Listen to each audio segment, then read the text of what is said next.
Barchaga assalomu alaykum. Hozirda mana bunaqa elektrokotlovlar juda ham ommalashmoqda.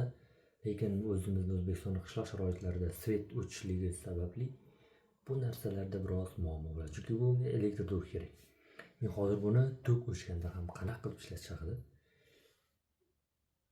foydali bir ma'lumot aytaman. Nimaga kerakligi. Buning uchun bizga har qanday 12 voltli akkumulyator kerak bo'ladi. Ya'ni 12 volt mashinanikimi yoki oddiy bunaqa skuterlarnikimi 12 voltli. Yana power inverter. Inverter nima bo'lsa kerak? 12 voltli tokni 220 ga aylantirib beradi. Yangi kompyuterni ochamiz mana. Mana bunaqa narsa bo'ladi. 2000 wattlik. Bu degani 2000 wattligini olganman, sababi bu nafaqat katyol, bunga boshqa uydagi maishiy texnikalarni, televizor, Wi-Fi'larni, zaryadkalarni ulasa bo'ladi. Bunaqa qobiliyati bor. 2000 wattligidan. Bunga hozir sizlarga ulanish sxemasini ko'rsataman, ishlatib ko'rsatib beraman.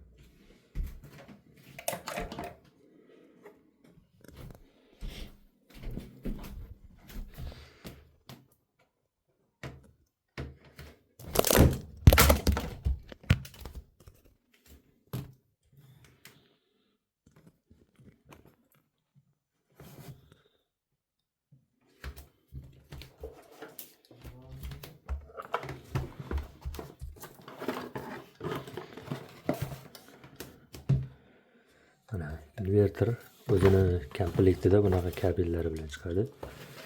Bu alohida sotiladi, bu akkumulyatorni alohida olamiz. Bu yerga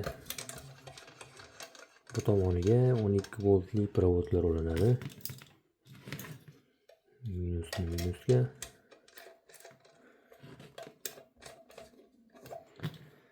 plyusni qo'yamiz. Ranglar bilan ajratib qo'yilgan. Elektrotexnikani tushunmaydiganlar uchun elektronika. Oddiy mana bu akkumulyatorga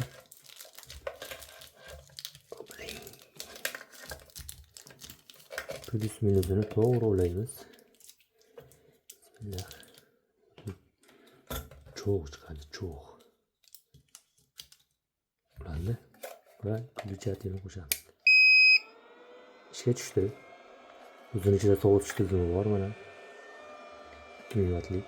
Hozir bu yerga biramini qilib ulab ko'rsataman.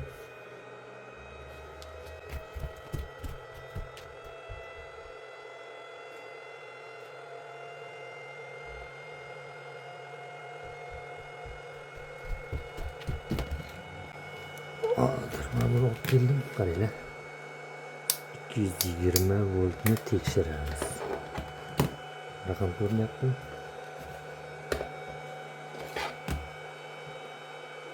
Yaxshi.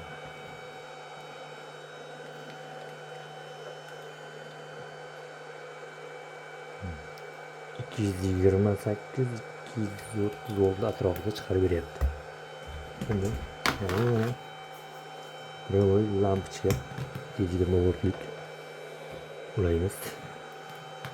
O'zi shunaqa pult bilan boshqariladi. Endi videoni ko'p cho'zmasdan sizlarga buni akkumulyator juda og'irda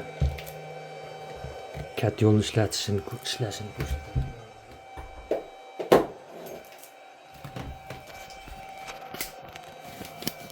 Mana bu gazli katyol deyiladi. Buni ishlash uchun обязательно tok va gaz kerak.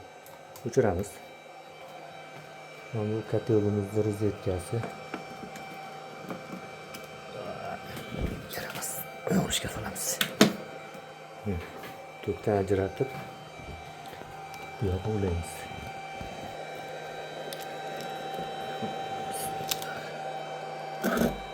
Mana hech qanaqa bunga 220 qo'yay. Hech qanaqa katta tok bo'lolmagan. Batareyada ishlayapti. Ulandi pitanyamiz va katyolni qo'shamiz. Ishga tushdi. Bitta 12 volt akkumulyator orqali через inverter katyolimiz ishlayapti.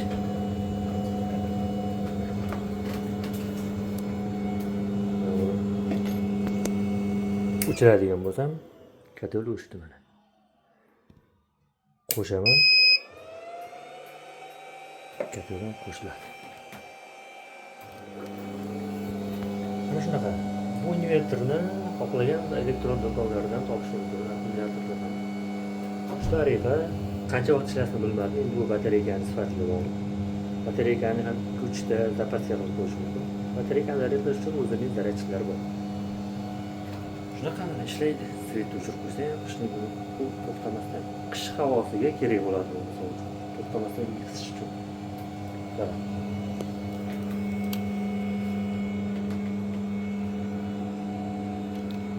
Bu 2000 wattlik kotelimiz bu ancha eski. Xo'sh, necha watt bu? Yozuvlar o'chib ketibdi-da. Bu kotelda ishlaydi faqatgina asosiy motor va mana bu ligrovka. Ularga uncha katta watt ketmaydi. 500 watt yoki chiqadi yoki chiqmaydi. Bu 2000 wattlik, yana qo'shimcha bu yerga troyni orqali ko'p narsa ulasa bo'ladi. Mana shunaqa. Foydali bo'lgan, like bosing.